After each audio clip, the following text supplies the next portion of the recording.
Bonjour! Aller à Los Angeles et visiter son port, prendre le tramway en Ukraine ou atterrir sur les pistes ensoleillées de Casablanca, plutôt sympa comme idée de voyage. Pourtant, ce n'est pas un tour du monde touristique que je vous propose aujourd'hui, mais un tour du côté des métiers des travaux publics. Les ports et aéroports, les routes, les ponts ou les voies ferrées sont réalisés ou rénovés par des entreprises de travaux publics. Tout comme les équipements collectifs, avec les canalisations d'eau, les stations d'épuration ou encore les usines de traitement des déchets. Vous l'aurez compris, c'est le chantier qui est au cœur de ces métiers. Sa réalisation obéit à une succession de 3 phases. La phase commerciale de recherche et de montage des affaires, la phase d'élaboration du projet technique qui suit la signature des contrats et la phase de réalisation des travaux. Le plus de ces professions, c'est profiter du beau temps sur les chantiers, construire chaque jour des édifices différents ou conduire une pelle hydraulique bourrée d'électronique avec la précision d'un pilote de Formule 1. D'ailleurs, les entreprises françaises de travaux publics battent régulièrement des records en inventant de nouveaux produits ou de nouvelles méthodes de construction. Mais avant de voir tout ça plus en détail, je vous propose un petit détour du côté du génie civil et de faire un récapitulatif des métiers des travaux publics dans le reportage qui suit. Le génie civil ne réalise pas que des ouvrages d'art tels les ponts, les tunnels et les viaducs. Grâce aux commandes de l'État, des collectivités locales et des instances européennes, le génie civil édifie les infrastructures qui équipent notre territoire. Aéroports, voies ferrées, routes et autoroutes, zones portuaires, etc. Le secteur privé initie quant à lui la construction de nombreux sites industriels d'importance. Les matériaux les plus couramment mis en œuvre sur ces gros chantiers sont environ pour 80% le béton et pour 20% les structures métalliques. Les emplois sont variés et dépendent le plus souvent du type de chantier. Techniciens tunneliers aux compétences pointues pour les travaux souterrains, métiers ouvriers de plus en plus qualifiés de coffreurs, bancheurs ou d'armaturiers pour des ouvrages d'art comme l'Arche de la Défense, grutiers sur grue à tour ou grue mobile et chefs de chantier. Ces professions se caractérisent par une évolution des qualifications, obligation de respect des procédures pour des mises en œuvre de plus en plus techniques et prise en compte des normes qualité de plus en plus impératives. Automatisation et industrialisation sont donc les 2 défis auxquels devront répondre les compagnons dans le proche avenir. Un conducteur d'engin, certaines personnes appellent ça des chauffeurs. Souvent je les reprends parce que je tiens à l'appellation de conducteur d'engin, parce qu'effectivement ça sépare bien la personne qui ne fait que conduire. Un conducteur d'engin conduit, bien sûr, c'est la première chose à faire, c'est les premières formations qu'il va aller chercher déjà dans un centre de formation. C'est des gens qui savent parfaitement conduire, mais en même temps travailler, transformer les terrains sur lesquels on va leur proposer de travailler. Ah oui, on travaille aussi dans la nature, on reforme plus ou moins la nature, on essaye de remodeler pour que ça soit, tous nos chantiers essayent d'être le plus en harmonie avec la nature existante avant notre passage. Je pense qu'il faut être passionné pour conduire des engins parce que sinon on ne tient pas, quoi. Il y a aussi pas mal d'avantages comme pouvoir être à l'extérieur toute la journée, pas rester enfermé dans un bureau. Même si on est enfermé dans une machine, on est quand même toujours au grand air.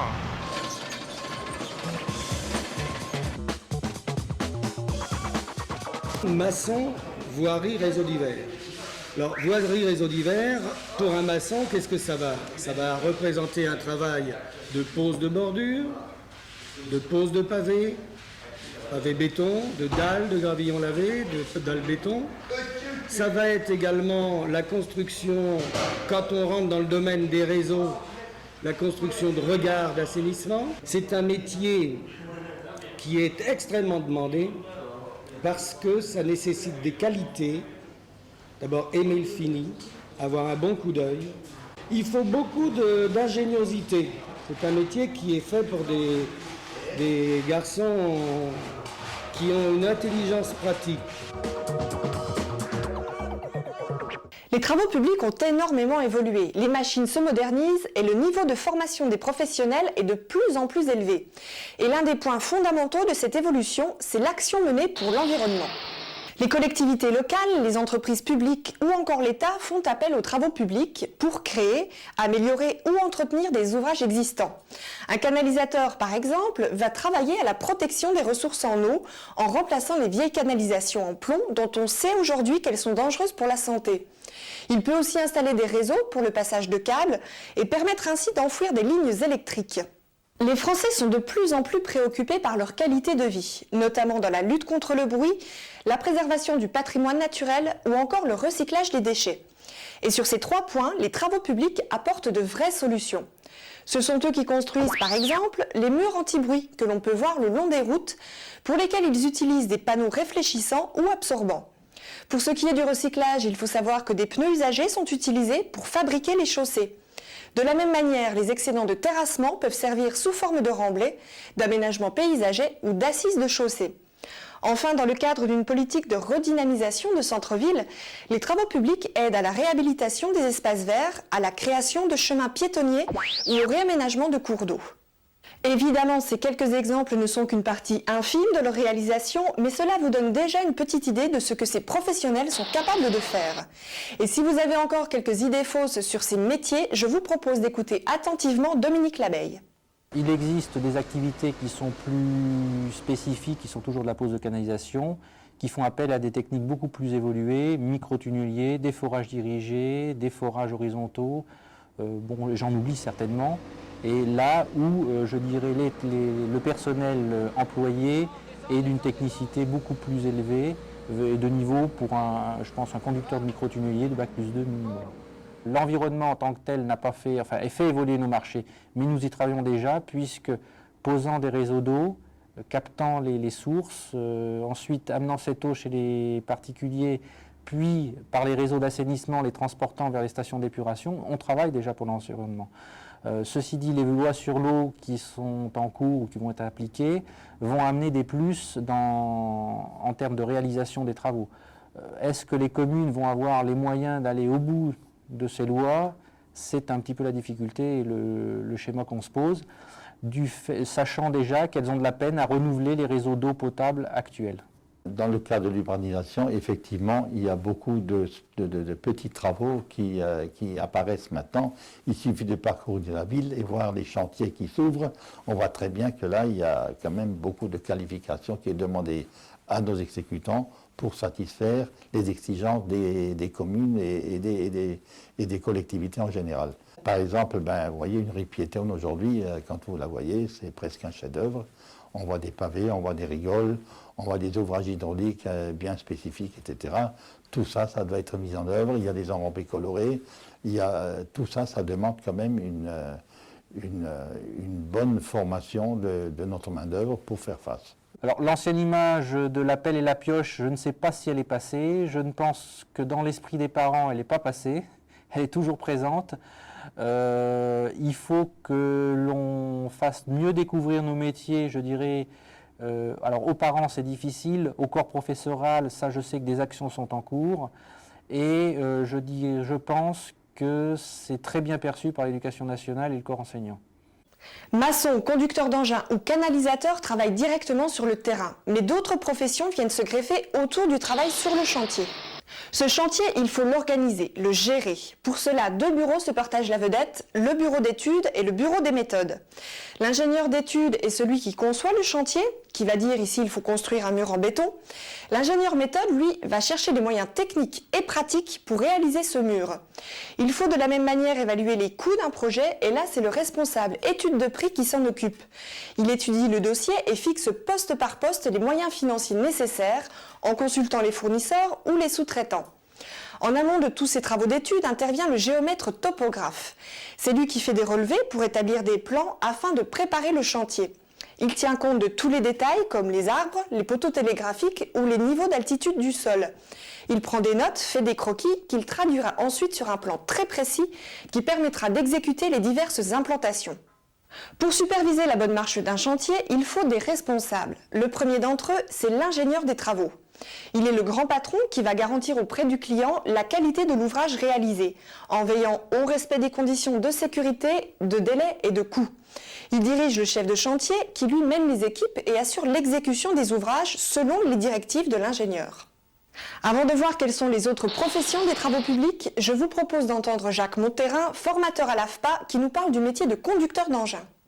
Il y a des possibilités d'évolution chez le conducteur d'engin pour accéder par exemple à des postes d'encadrement, chef d'équipe, chef de chantier, voire conducteur de travaux et pourquoi pas directeur de centre, d'agence, etc. quoi. Dans le milieu des travaux publics, il y a une grande demande du fait qu'une reprise économique a été observée et elle est existante. Le niveau de rémunération pour les conducteurs d'engins est très variable selon justement l'entreprise dans laquelle il va travailler, le niveau de qualification et la région dans laquelle il va se trouver ou l'activité dans laquelle il va se trouver la personne qui va travailler dans ces entreprises-là. Alors ce métier peut être ouvert aux femmes, comme le métier de routier est ouvert aux femmes.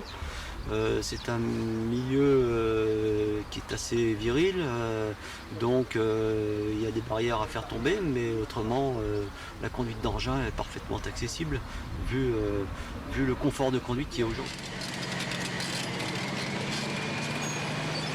Pour un jeune qui veut rentrer dans une entreprise de travaux publics, ce que je lui conseille, c'est d'avoir bien sûr envie, d'avoir la volonté de son envie, ça va de soi, et d'essayer d'aller le plus loin possible quand même dans des formations de type général.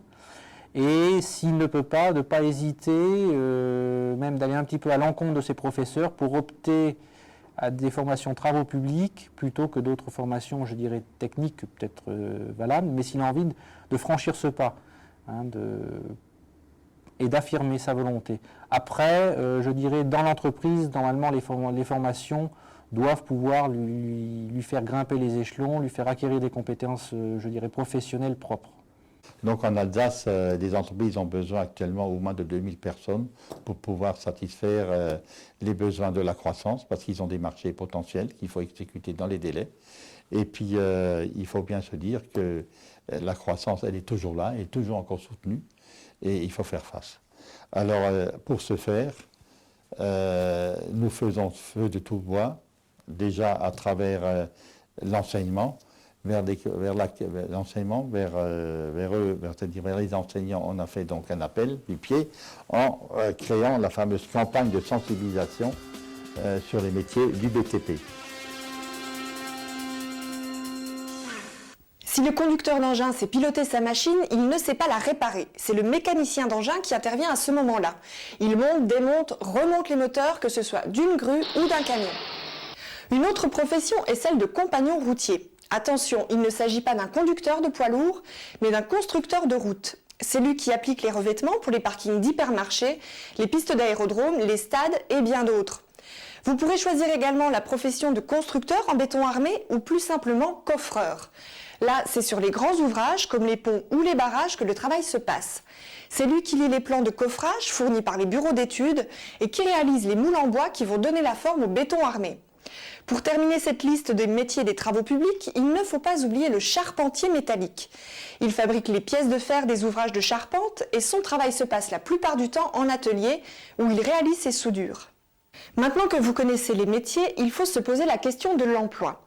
Vous n'êtes peut-être pas sans savoir que les travaux publics ont connu une grave crise qui a touché l'ensemble du secteur de la construction. Sauf que depuis quelques années, on ne souhaite qu'une chose, c'est améliorer notre cadre de vie et protéger l'environnement. Comment ? Eh bien en créant des espaces verts, des pistes cyclables, des zones piétonnes, en luttant contre le bruit, en améliorant la qualité de l'eau et j'en passe. Alors forcément, tous ces besoins se sont traduits par une sérieuse reprise de l'activité sur le marché intérieur et qui n'est pas prête de s'arrêter. Le secteur des travaux publics, c'est 5500 entreprises partout en France qui ne demandent qu'à recruter de jeunes diplômés. Alors n'hésitez pas, il y en a sûrement une près de chez vous. Et si vous souhaitez avoir davantage de renseignements sur les métiers, consultez l'excellent site internet des travaux publics www.métier-tp.com et écoutez deux professionnels qui vous parlent de l'emploi. Nous étions en crise, ce qui veut dire que nous avons dû dégraisser très fortement nos effectifs et à partir de 87-97, il y a eu une reprise fulgurante des travaux. Pour parler de l'entreprise et du secteur en Alsace, il est demandeur. De la spécialité, elle est demandeur. De l'entreprise, elle est demandeur d'emploi. Le problème est de trouver des gens, je dirais, ayant déjà au moins des compétences de base qui acceptent de rentrer dans nos métiers. Justement, sachant que maintenant on n'a plus affaire à des manœuvres et qu'il faut quand même des gens qui aient un bon bagage de base, on est un petit peu en en balance avec l'éducation nationale qui oriente vers nos métiers, je dirais un petit peu ceux qui n'ont pas pu suivre ailleurs. Or maintenant, du fait, même dans les techniques traditionnelles, de ce qui est demandé aux gens de chantier, on ne peut plus se satisfaire de ce personnel. Il en faut d'autres qui est souvent dirigé vers d'autres activités, hélas pour nous. Les jeunes ne voient pas les gens travailler sur chantier, ils voient la pénibilité du chantier, ils voient les intempéries, il faut travailler par temps de pluie, par temps de gel, et puis ils ont dans la tête que ces métiers sont mal payés. Et ce n'est pas vrai en définitive. Quand vous regardez ce que nous payons actuellement, nos ouvriers qualifiés, nos ouvriers professionnels, c'est quand même important. Par exemple, je ne parlerai donc surtout de l'enseignement, donc des gens qui ont fait le CAP, un jeune ayant son CAP, dès qu'il a son CAP, parce qu'il gagne 40% du SMIC pendant le CAP, mais quand il a quand même le SMIC, et tout de suite, quelques mois après, il évolue à 1000, 1500 francs au-dessus. Et je peux vous citer des gars qui ont fait le CAP, qui sont retrouvés 6 mois après avoir passé le CAP, avec un salaire de 10 000 francs net. Les métiers les plus demandés, c'est les conducteurs d'engins. Ce sont les ouvriers professionnels polyvalents en génie civil et VRD. Donc les gens qui savent poser des pavés, effectuer une petite canalisation, faire des petits travaux de maçonnerie, etc. Surtout pour des ouvrages dans les communes où actuellement on rivalise d'ardeur pour faire presque des monuments. Hein, les traversées de nos villages, c'est des monuments maintenant. Ça devient très esthétique et ça coûte. Mais ça demande aussi beaucoup de qualité par des entreprises. L'AFPA propose toute une série de formations liées au métier des travaux publics et qui vont du géomètre topographe au conducteur de travaux. Pour le géomètre, un niveau de terminale, de préférence scientifique ou technique, vous sera demandé. Certaines qualités sont aussi requises pour intégrer cette formation, comme une bonne vision ainsi qu'une capacité d'adaptation et d'organisation. Un géomètre peut évoluer, s'il le souhaite, vers la profession de conducteur de travaux. Vous pouvez aussi vous former au métier de chef de chantier en vous spécialisant soit au niveau de la canalisation, soit au niveau des routes. Pour ces deux métiers, il est indispensable que vous ayez le permis de conduire en véhicule léger. Le permis poids lourd, lui, est largement recommandé si vous souhaitez vous former au métier de conducteur d'engin. L'AFPA propose deux possibilités, la conduite de pelle hydraulique ou la conduite de booter, qui est en fait un tracteur à chenilles équipé d'une lame droite. Vous pouvez vous diriger vers les métiers de technicien supérieur d'études en béton armé ou en construction métallique. Dans les deux cas, votre profession peut évoluer vers des services commerciaux, vers le métier de chef de bureau de dessin ou encore d'ingénieur. D'autres formations vous sont proposées comme conducteur de travaux, mécanicien d'engins de chantier ou chef d'équipe en voirie et réseaux divers. Difficile de toutes les détailler ici, alors n'hésitez pas à consulter les sites de l'AFPA ou de TFS. Par contre, si vous souhaitez savoir comment se passe une formation dans un centre AFPA, regardez ce reportage.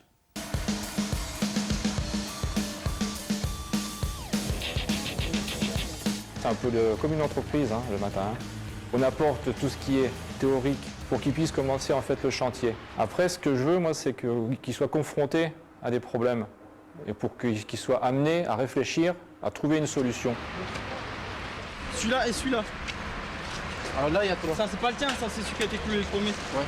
Pour intégrer la formation, donc, il y a deux parcours possibles. C'est soit donc être inscrit à la NPE, ensuite venir au centre rencontrer donc le service d'orientation professionnelle.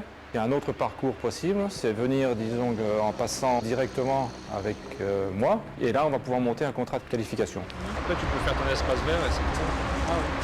La période en entreprise varie en fonction donc, du stagiaire et de l'habitude qu'il a de travailler en fait. Sinon, pendant l'alternance pour les contrats de qualif, c'est à peu près un cycle de 1 mois et demi en entreprise et 2 semaines ici.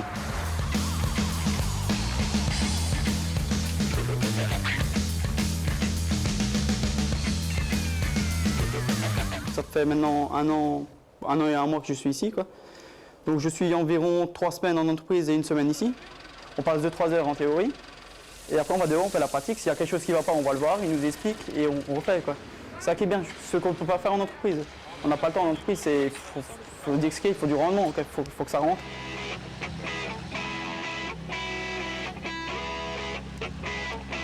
Dans quelques années, j'aimerais me spécialiser dans la conduite d'engin. Donc là, il faudra repasser par une autre formation. Bon, ça, il faudra voir donc, avec l'entreprise elle-même, quoi.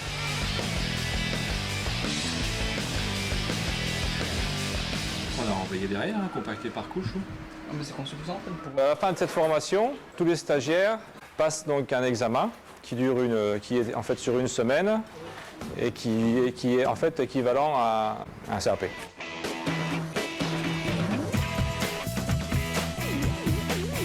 C'est un métier, on est toujours confronté à quelque chose qui n'est pas prévu, donc il faut quand même avoir un potentiel intellectuel qui va nous permettre de réagir à ça.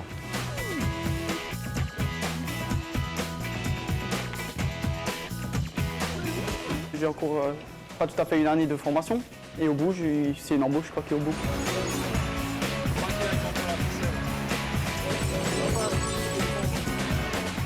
Évidemment, l'AFPA n'est pas le seul organisme de formation pour les travaux publics. Si vous voulez rentrer rapidement dans la vie active, vous avez deux possibilités, le CAP et le BEP. Le CAP est une formation de 2 ans qui se passe en lycée. Elle se déroule soit à temps plein, soit dans le cadre d'un contrat d'apprentissage. Vous obtiendrez ainsi un niveau d'emploi qualifié. Le BEP, s'il se déroule de la même manière, vous apporte à la fois un contenu technique et une culture générale. Tout titulaire d'un CAP ou d'un BEP a la possibilité de poursuivre sa formation afin de se perfectionner. Il peut se diriger soit vers un DUT, soit vers un BTS. Une fois ces diplômes en poche, qui vous mèneront à un poste d'encadrement, vous pouvez intégrer une école d'ingénieurs qui, elle, vous mènera à des postes de direction. Quelques écoles parmi les plus connues sont l'ENPC, l'École nationale des ponts et chaussées, ou l'ESTP, l'École spéciale des travaux publics. Une autre possibilité de formation est celle effectuée chez les Compagnons du Devoir.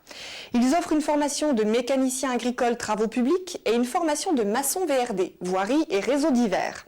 Durant toute la durée de leur apprentissage, les jeunes partagent leur temps entre une entreprise et l'un des centres de formation d'apprentis des Compagnons du Devoir. Ils sont sous contrat d'apprentissage et rémunérés au minimum à 50% du SMIC. Cet apprentissage est basé sur le voyage, appelé Tour de France, pendant lequel le jeune itinérant multiplie les expériences professionnelles et culturelles. Il est alors sous contrat de travail et change de ville 1 à 2 fois par an. Sur le Tour de France, l'obtention des diplômes n'est pas une fin en soi, cependant les aspirants ont la possibilité de se présenter selon leur métier au brevet professionnel, au brevet de maîtrise, au baccalauréat professionnel ou au brevet de technicien supérieur. Les travaux publics cherchent des jeunes avec un niveau de plus en plus élevé. Alors si l'un de ces métiers vous tente, renseignez-vous sur les formations qui existent, soit auprès des compagnons, soit auprès des CFA, les centres de formation des apprentis. Les jeunes qui sont dans les entreprises, et donc déjà salariés de l'entreprise, peuvent se former et se perfectionner avec les AFPA par exemple, ou avec les Compagnons du Devoir, avec des stages donc en alternance entreprise et puis AFPA. Ce qui me plaît dans le métier du génie civil, c'est qu'on travaille dehors et c'est intéressant de voir ce qu'on fait à la fin du chantier. C'est impressionnant. J'ai fait des missions d'intérim, dont une dans le génie civil, ce qui m'a plu. Après, j'ai été à la MPE et j'ai trouvé qu'il y avait un contrat de qualif dans le génie civil. J'ai été à la réunion, à l'entretien. Ils m'ont fait ça a marché, ils m'ont donné une période de 15 jours, dont 28 semaines de théorie à l'AFPA de Laval. Ça a marché.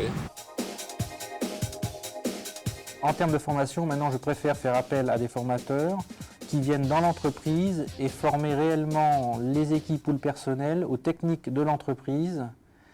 Et sur des formations courtes de 1 à 2 jours maximum, on s'est aperçu que des formations, je dirais longues, sorties du contexte professionnel ou de l'entreprise, avaient beaucoup moins d'impact et d'un certain côté étaient beaucoup plus coûteuses pour l'entreprise et moins bénéfiques bien sûr pour le salarié et l'entreprise à la base. Pour avoir tous les renseignements nécessaires sur les formations, les métiers ou si vous êtes à la recherche d'un emploi, vous pouvez consulter le site internet de la Fédération nationale des travaux publics www.fntp.fr ou encore le site de l'ANPE. Maintenant, vous avez toutes les clés en main pour vous lancer dans ces métiers. Alors dites-vous bien que chaque chantier est une aventure et que quoi que vous fassiez, vous ne construirez jamais 2 fois la même chose. Et mesdames, n'hésitez pas non plus car la profession s'ouvre de plus en plus aux femmes. Elles sont chaque année plus nombreuses à se former dans les écoles de la profession, de l'apprenti à l'ingénieur. Leur plus, c'est leur sensibilité à tout ce qui touche au cadre de vie, à l'environnement et à la santé. Et leurs exigences par rapport à la sécurité est un atout sérieux sur les chantiers. N'oubliez pas, les travaux publics français sont particulièrement performants sur les marchés extérieurs. Beaucoup de jeunes Français sont ainsi employés sur les grands chantiers internationaux, comme ce fut le cas pour le pont Rion-Antirion reliant le Péloponnèse à la Grèce ou le stade olympique d'Istanbul.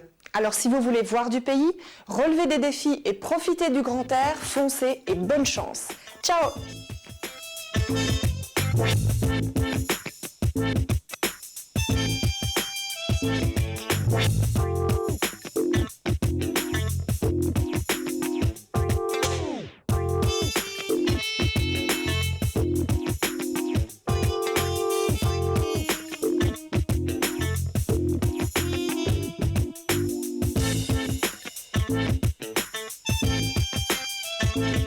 We'll be right back.